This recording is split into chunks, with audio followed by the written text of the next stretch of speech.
तो नमस्कार दोस्तों, जैसा कि आपको पता है कि हमारा जो पार्ट 3 है, सेशन 3 है, इसके अंदर हमारी जो रियल नंबर्स, जो वास्तविक संख्याएं हैं, वो चैप्टर हमने शुरू किया हुआ है। ठीक है, अभी तक हमने क्या था, विभाज्यता के बारे में पढ़ लिया था और जितने भी प्रकार की संख्याएं होती हैं, चाहे तो वास्तविक संख्याएं होती हैं, पूर्ण संख्याएं होती हैं, प्राकृतिक संख्याएं होती हैं और उनके आगे आगे भेद, सम, विषम, प्रीमिय, अप्रीमिय, है ना। तो जो है अभी भी कुछ साथियों का क्या है, प्रीमिया और अप्रीमिया यानी कि रैशनल नंबर्स और इरेशनल नंबर्स, उनके बारे में डाउट जो है थोड़ा बहुत कहीं ना कहीं रहता है उनके दिमाग के अंदर कि उसको कैसे क्लियर किया जाए। जिनको हम दो चीजें हमने पढ़ी थी, एक तो प्रीमिया के बारे में, एक अप्रीमिया के बारे में, जिनको हम पी बटा क्यू के रूप में लिख सकते हैं, वो संख्याएं होती हैं प्रीमिया संख्याएं।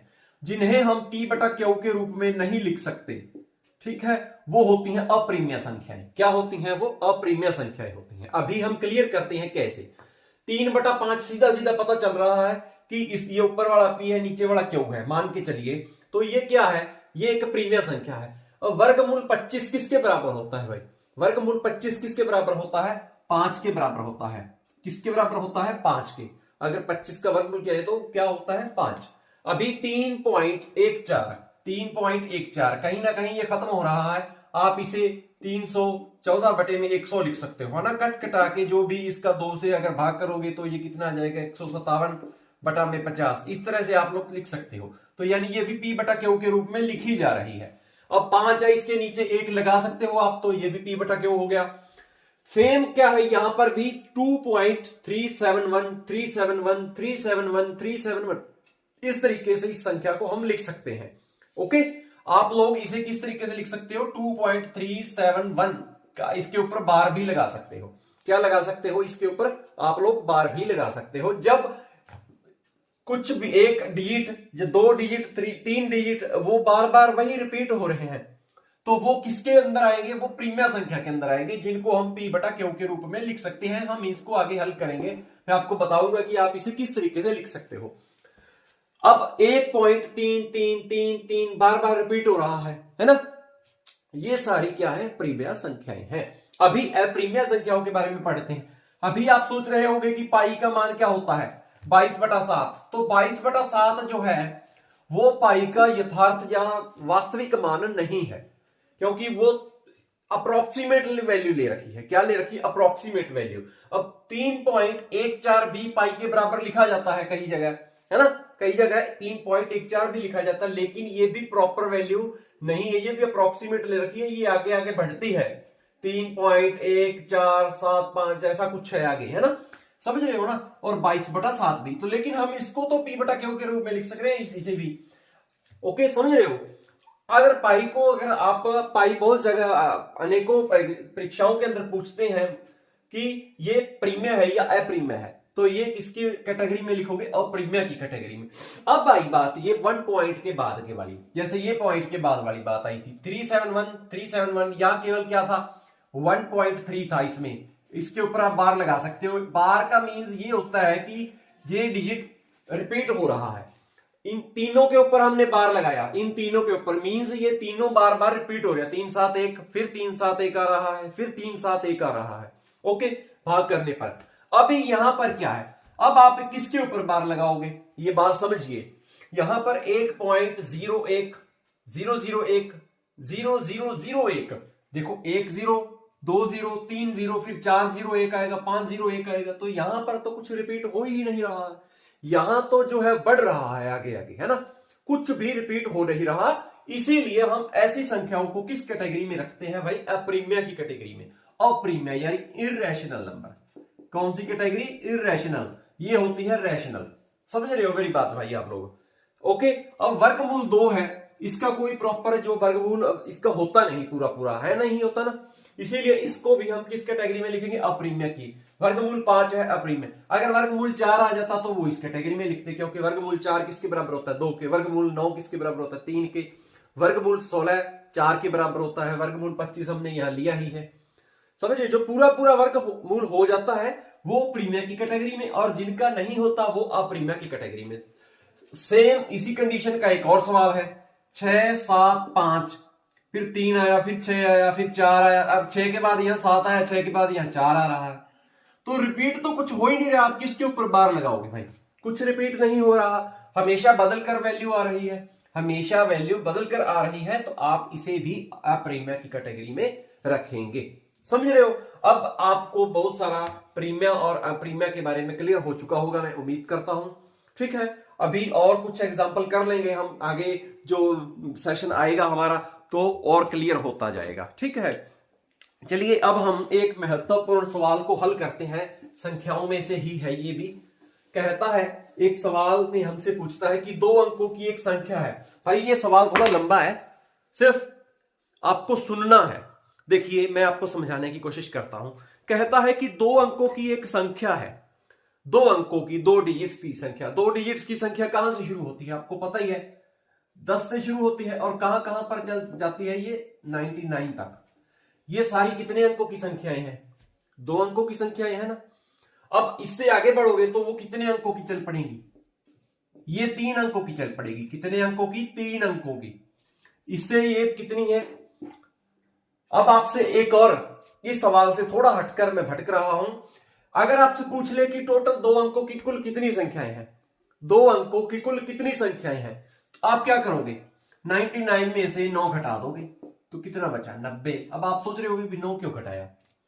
भाई आप लोगों ने गिनती पढ़ी है, 1 2 3 4 5 6 7 8 और 9।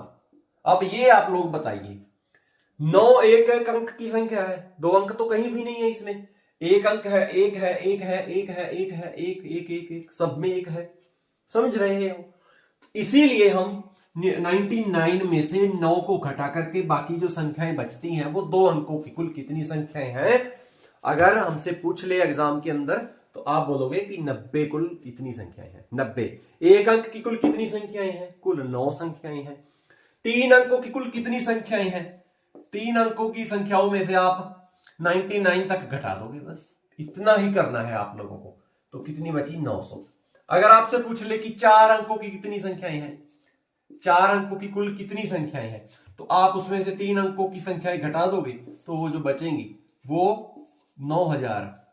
कितने अंकों की? 4 अंकों की। 3 अंकों की घटा दोगे तो 4 अंकों वाली बच जाएंगी। समझ रहे हो ना? इतना सा है सवाल। अभी जो हम सवाल करने वाले हैं वो और भी ज्यादा मजेदार है।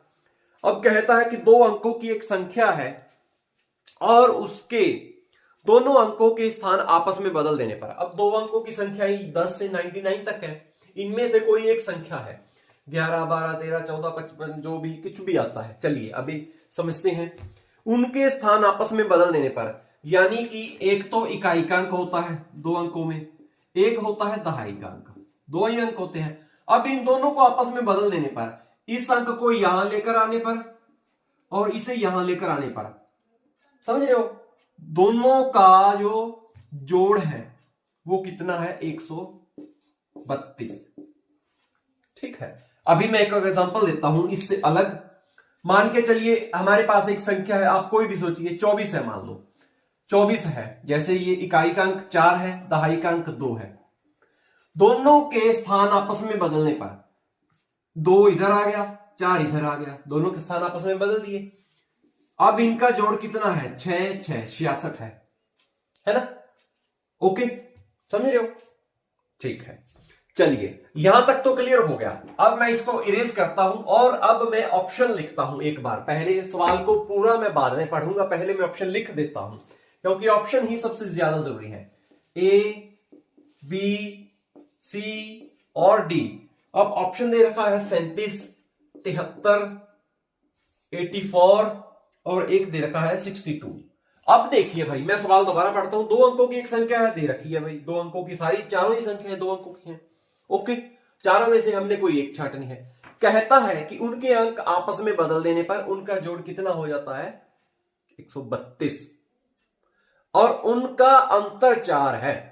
इकाई और दहाई के अंक का अंतर 4 है, इसका भी 4 है, इसका भी 4 है, इसका भी 4 है, इसका भी 4 है। चलिए ये कंडीशन तो हमें नहीं ले पाई, बता नहीं पाई कि इन चारों में से कौन सा है। थोड़ा बहुत हिंट तो होता ही, अब चारों का ही अंतर तो 4 है। ये कंडीशन, उनके अंकों को आपस में बदल देने पर जोग 132 हो जाता है। चलिए इनका आपस में बदल दो, 37 इसमें 73 जोड़ोगे ना, 73 जोड़ो, कितना हो गया 7 3 10, 7 3 10 और 11 ना, 132 नहीं बना। इसका भी 110 ही आएगा, नहीं बनेगा। इसका करके देखो, जोड़ 26 है ना, 26 इसमें जोड़ोगे तो 8 8 88 हो गया, ये भी नहीं। इट मींस आंसर कौन सा आया भाई? इतना सा आसान प्रश्न, इतना आसान प्रश्न, लंबा लग रहा था देखने में। मैं एक बार फिर से क्वेश्चन रीड करता हूं। 2 अंकों की एक संख्या और उसके अंकों का स्थान आपस में बदल देने पर दोनों संख्याओं का योग कितना बन जाता है? दोनों अंकों का स्थान आपस में बदल देने पर बनी संख्या से। अब इसका आपस में बदल दो, 48 हो गया, 4 आगे ले गई, 8 पीछे ले गई, है ना। तो 48 और 84 कितने होते हैं? 132 ही तो होते हैं। कितने होते हैं? 8 4 12, 4 4 12 और 1 13, 132 ही तो होते हैं। यही हमसे वो कह रहा है, 132 है। बदलने पर प्राप्त संख्या का योग कितना है? 132 है। दोनों संख्याओं के दोनों अंकों का अंतर 4 है। 4 तो चारों का ही था, मैंने पहले ही बोल दिया था। कहता है कि संख्या ज्ञात कीजिए। भाई संख्या को आप एक्स वाई मानने की जरूरत नहीं है। अगर वो आपको तरीका आता है तो वो तो अच्छी बात है, लेकिन बहुत ही ज्यादा कम समय में, यानी समय को टाइम सेवर जो ट्रिक है वो ये है। टाइम सेवर ट्रिक कौन सी है? ये वाली है भाई। ओके चलिए, अगर वो मैं सिखा देता हूं। कई बार क्या है, हमें एग्जाम के अंदर जो बच्चे 9th में 10th में या कहीं पर भी जो एग्जाम की देने के लिए जाते हैं, उनको क्या है, माना इकाई का अंक, मैं वो उनके लिए भी कर देता हूं। माना इकाई का अंक, इकाई का अंक x मान लो, दहाई का y, समझ रहे हो। तो अब संख्या कैसे बनाओगे आप लोग? आप सीधा ऐसे थोड़ी लिख दोगे कि y x हो गया। नो भाई नो, कभी मत लिखना ऐसा, ठीक है। अब दहाई कितना है? y अंक, ये तो केवल अंक है दहाई का। तो दहाई कैसे बनेगी? 10y प्लस में x, ऐसे बनेगी संख्या भाई। मैं आपको बता दूं सीधी सी बात। ओके समझ रहे हो ना। अब 10y जोड़ x, ओके ठीक है। जैसे मान के चलिए, मैं आपको फिर ये बात क्लियर करना चाहता हूं। मान लीजिए इकाई का अंक 1 है, दहाई का अंक 2 है, तो आप इन दोनों को जोड़ोगे तो कितना बन जाएगा? 3 बन जाएगा ये तो। लेकिन अगर इसको 10 से गुणा करोगे तो ये 20 है ना, 20 और 1 21, तभी तो आप इसका 21 लिख पाओगे ना। ये सीधा आप 2 गुणा 1 ऐसे नहीं लिख सकते, है ना। चलो मैं उम्मीद करता हूं ये आपको समझ लगी होगी। तो आप इनका स्थान बदल लो। अब स्थान बदलोगे तो 10x प्लस y आ जाएगा। अब इनको जोड़ोगे तो इनको जोड़ दोगे तो किसके बराबर है? 132 के बराबर है, ठीक है। 10 और 1 11y जोड़ 11x बराबर है 132। अब इनमें से 11 सभी में कॉमन ले लो तो x प्लस वाई क्या बचेगा? 132 11 कितने होता है? 12 होता है ना। ओके, अब वो कहता है x और y का अंतर कितना है? y दहाई है ना, इसका y माइनस एक्स लिख लो चाहे तो, आप बात एक ही है। y माइनस एक्स कर लो तो अंतर कितना है? 4। अब इनको जोड़ दो, जोड़ोगे तो 2y, y और 1y 2y, x में से x घटा है 0, 4 और 12 कितना होता है? 16। तो y बराबर कितने के आ गया? 8 के। तो ये देखो दहाई का अंक कितना आया? 8। 8 दाया 80 हो जाएगा। हमने यहां पर लिखना है, समझ रहे हो, ये संख्या बनाई थी हमने। यहां पर 10 गुणा 8 80, 80 और जो 4 है वो आ जाएगा, समझ रहे हो। कुछ ज्यादा बड़ी बात है नहीं। तो ये था हमारा सवाल। अब एक अन्य सवाल था, कहता है कि प्रथम 10 विषम संख्याओं का योग क्या होगा? पहली 10 विषम संख्याओं का। भाई 10 का स्क्वायर कर दोगे 100 हो जाएगा। पहली 10 विषम संख्याओं का योग कितना है? 100। 10 का स्क्वायर ही करना है बस, आपको और कुछ भी करने की जरूरत नहीं है, ठीक है। हो गया समाधान। तो यही था हमारा आज का सेशन।